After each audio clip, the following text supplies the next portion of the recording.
First of all, you got to get your new oxygen sensor. All four are the same part number. I used NTK. It looks like that's what GM used, assuming what was on my truck is the original. NTK is a good brand. Part number 21084 for the NTK.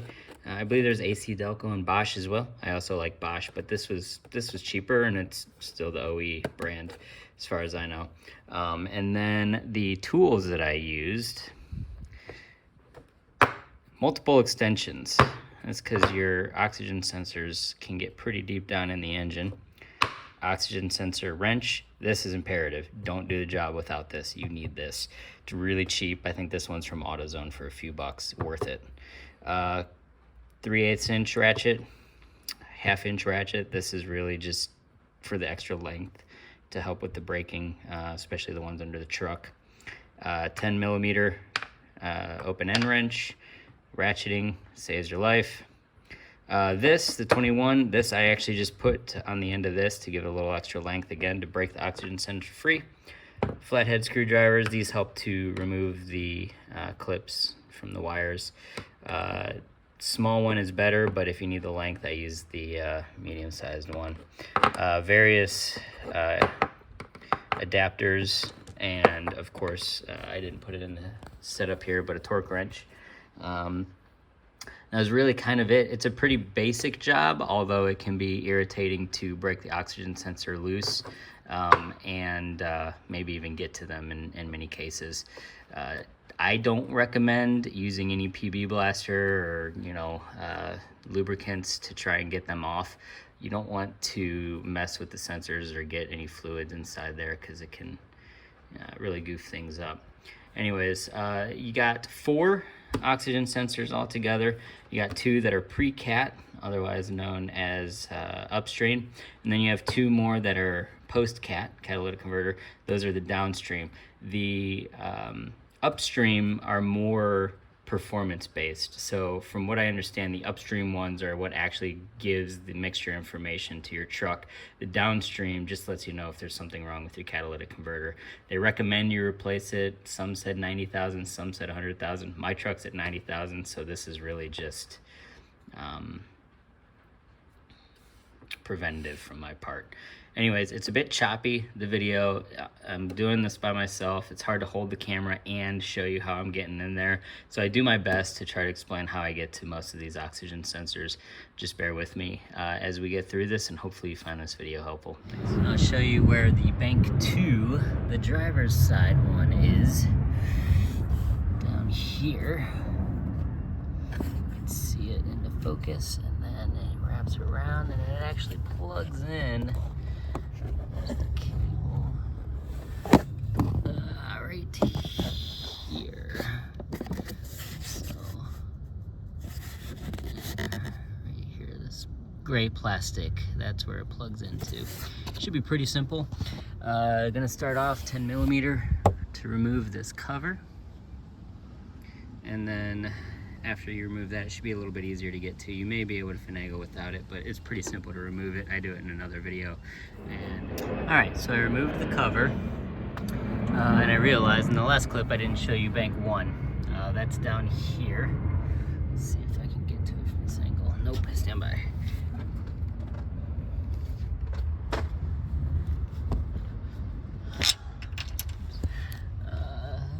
Here it is. Down here is the other one, that right there. So we'll use our wrench, we'll follow the cord around, and it just plugs in right here. Boom. And we'll unplug that too. So the first thing we're going to do is we're going to remove the negative battery terminal. Let's just unscrew this, and this may take a little wiggling. Just slide it right on out of there. I decided to start at bank 1 because it is easier to get to, and because I could learn from my mistakes here to translate them over there. Anyways, here's what I did. Couldn't really film it all. I needed both hands. Take your tool and you put it over the sensor. It's got this little slot so the wires can just sneak right through.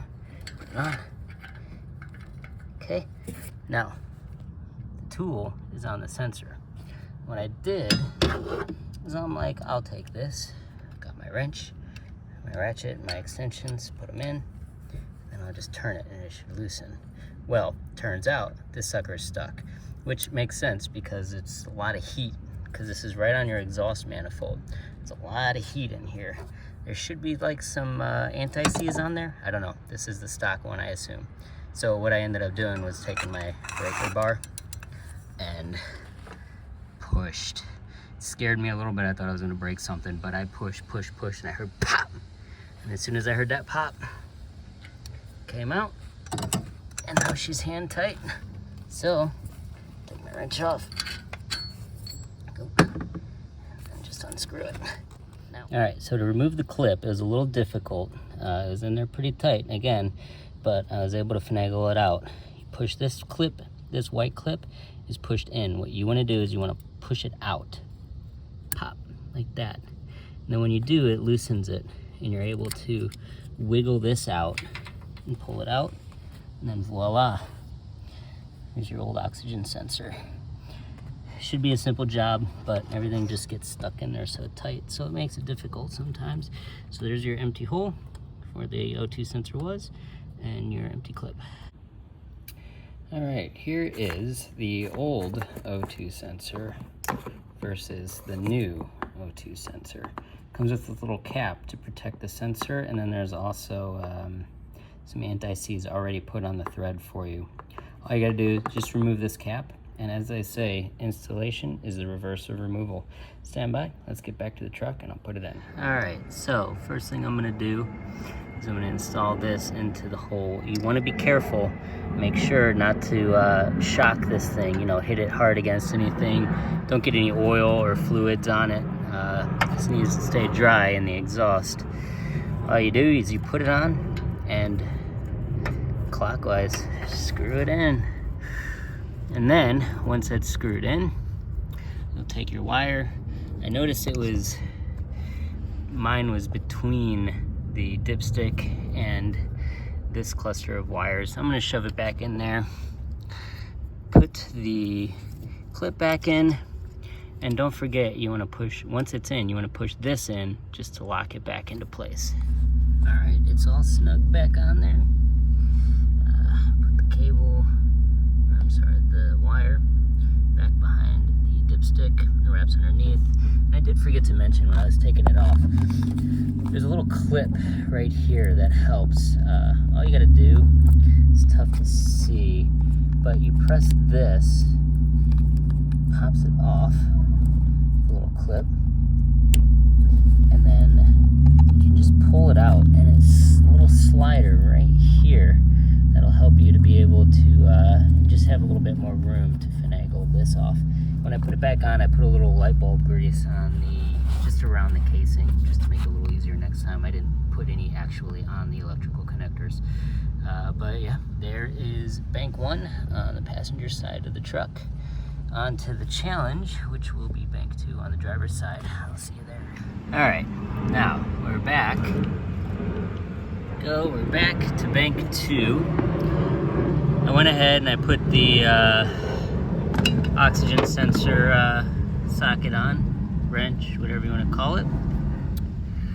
Now this one was also tricky and tough to get off. I ended up breaking one of my extensions while trying to get it off. That's how tight these are. But I did eventually break it. I did this sort of a deal. Lots of extensions. Eventually was able to get it in there like this. Go. I got my pry bar. Put it on here like this. Go. And pulled all the way from the end here. Same thing as the last one. I pulled it and I heard the pop. Thought, oh, well, there goes my extension again, but actually, because the first pop was my extension breaking, this pop was the O2 sensor coming off. So, that's gonna be the same as last time. I wanna drop this O2 sensor wrench. Last time I did, I spent too long looking for it. Go. We got it, and then it just I know it's hard to see to get to it, but there we go. Just untwists off. It's gonna be the same thing. This is gonna be equally as fun to get to the, there it is right there, our connection. So I'll work on that and I'll let you know if I find any tips or tricks. All right, let me do a brief recap of where I'm at. So I'm sitting in the truck. I have found that if you unscrew this, the 25 Torx, T25 Torx, pull this out, you take this off, there you go, it's a 10 millimeter bolt right here that holds it in, and then just pull it out and push it out of the way.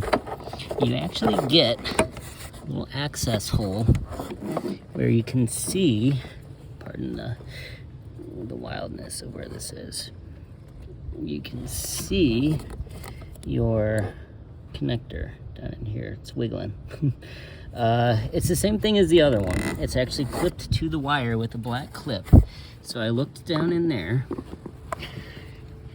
in the hole.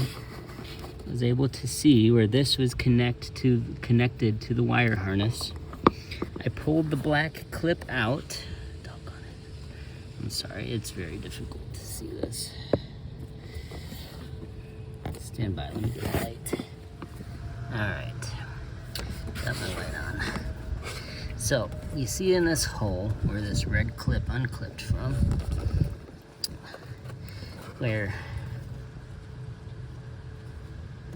it's clipped to this bracket. You can see I got a screwdriver down in there, flathead, popped that black piece out, and now I'm able to get this and move it aside so I can easier access where you pull it out. Now, it's the same one. It's that white clip, you push it out, and then you're gonna pry this off. Another thing that I disconnected is this vacuum line right here. It weasels its way down in here. This green part, these clips pop out, and then it releases from here, and it's also clipped onto this hose. So I just undid all this to shove it out of the way so that I can more easily get to this. You may or may not need to do that. As another note, I've found, since this is just hand tight once you get to it, I've found that it is easier just to remove this from the hole. It twists it up, so it's a little difficult, but you can get it. It's not too difficult, but you can get it out and just twist it up. And then you pull it out, and then you have a lot easier access to your clip right in here. So I want to make sure that I was clear in how you remove these gray cables. What you do is this white clip, as I showed you, it pushes all the way back, right? And then once it does, you actually have to press right here. I'm sorry, one man show, this can be difficult, especially with this guy. Press.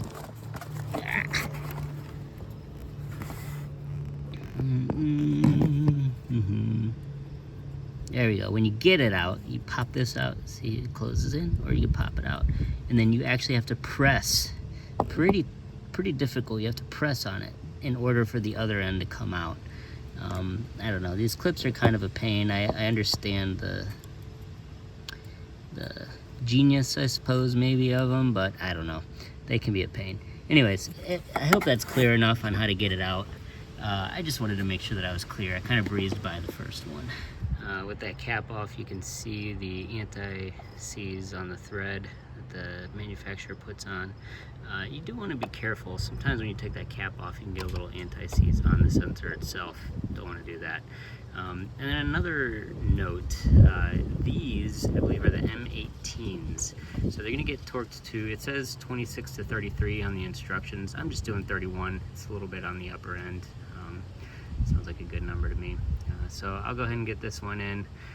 Same thing, just put the socket wrench on, hand tighten, put the socket wrench on, and then use your, the O2 sensor wrench on, use your extensions and the torque wrench, torque it down to 31. That's what I did. You can just don't go any more than 33. Alright, so I finally got it in.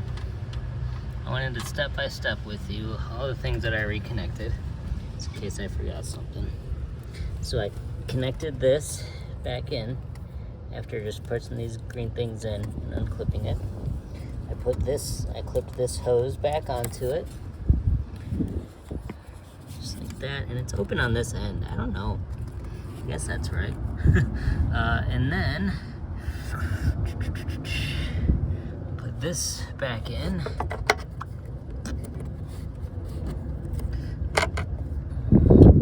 With a little T25 Torx bolt. Screw that in. And then put this back in. Remember, this is your access hole. So I definitely recommend you remove this thing. So that's where your wire is. Put this back in. As I put it in, you'll be able to see exactly what it is. It goes in just like this little red. It goes in. Twisty twist. And it goes in. And you get your 10mm bolt. Goes right on in here to hold it. Okay. That's in. And then make sure you got this torqued down to 31, which is what I did. Put everything back together. I'll put the cover on. All right, now we're on to the post-cat sensors. I'll bring you under the truck with me just to help kind of follow where it is. So pardon the wobbliness, but what you want to do to find your next one is you're going to locate your exhaust. And there it is. Here's my exhaust pipe right there. You're going to follow it. There's your catalytic converter. And then right up in here, ta-da, there is the oxygen sensor. And the cable goes right on up there. But what I did was I was able to squeeze my hand up kind of between this shaft and the exhaust and push the white clip up. Let's see if I can. So you push the white clip up just like in the other ones. And it was kind of, and this insulation that's surrounding it, you can just push that up and get that out of the way. It just pushes up, and then when you're done, you just pull it back down. But what I did was I reached up with one hand, I pressed the gray clip, just like I explained earlier, and then pulled out. This actually pulled out a lot easier than I expected, just with one hand. So I grabbed the harness with my hand and used my index finger to push the tab, pressed and pulled it right out, and it was actually pretty simple. And now next thing is I'm going to get my wrench and get this thing loosened. All right, let's see how this comes out. I used my 1/2-inch ratchet, my bigger one, with a 3/8 adapter.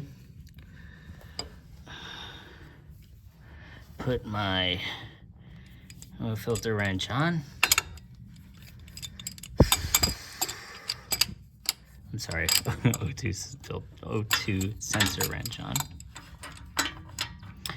I put my ratchet and extension on. Stand by. All right, I got it on. So put my ratchet on like this, and you have the handle sticking out. Now I had the same thing. It's in there pretty tight. Since I refused to lift my truck, I couldn't get it with just that. So what I did was I ended up kind of improvising here. Put the end of, this is a 21 millimeter open end wrench on here. Kind of make like a faux extension. Put some gloves on so I didn't bust my knuckles, and then just pushed, bam, until it broke.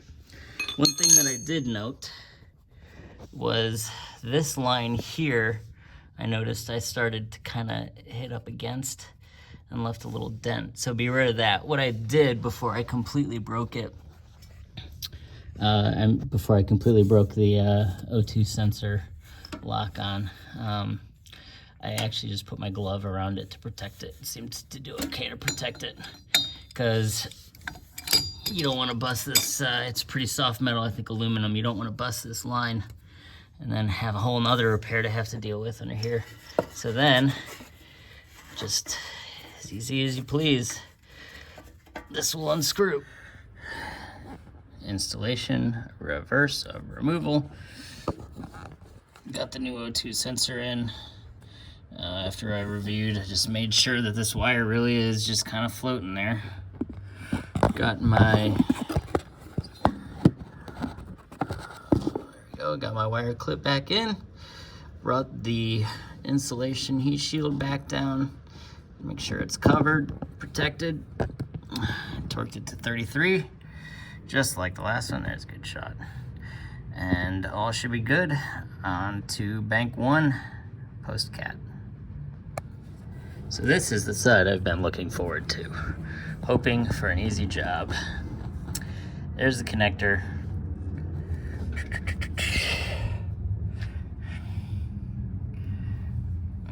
Follow it over. Boom, there's the O2 sensor. Same thing, if you can't find it, just follow your exhaust. It's right at the back end of the catalytic converter. This one should be easy. Just gonna pop the wrench on here. Pop this out. Look, I can even see it and touch it from right here. Hopefully this will go quick. All right, new one is in, all buttoned up. It was really easy. I'm gonna show you how you get it. Push this like that, and then you push this in. Obviously my other hand is holding the camera, so I can't pull it out, but you just push this in and this pops right out. And then to lock it, make sure you push it into the click, and then you push this in until you hear it click, click, and it's locked. This was the same thing as the last side. I used my open end wrench at the end of my 1/2 inch ratchet. Again, torqued it down to 31, and that's it. All right, now that we've finished that last one, put our cover back on, and last but not least, let's get this negative battery cable terminal back together.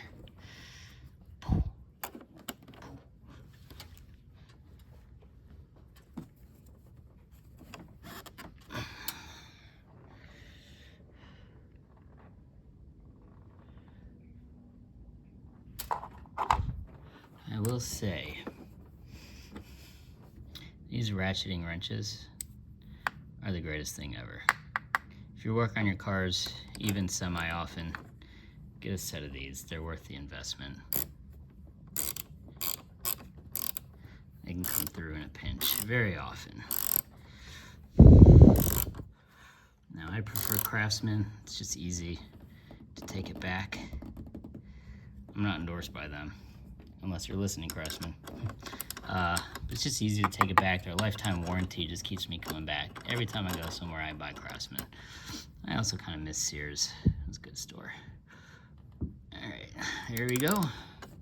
Negative battery cable on tight. And we start the car and check for any issues. Thanks for watching, and I will see you next time with the next issue I need to fix.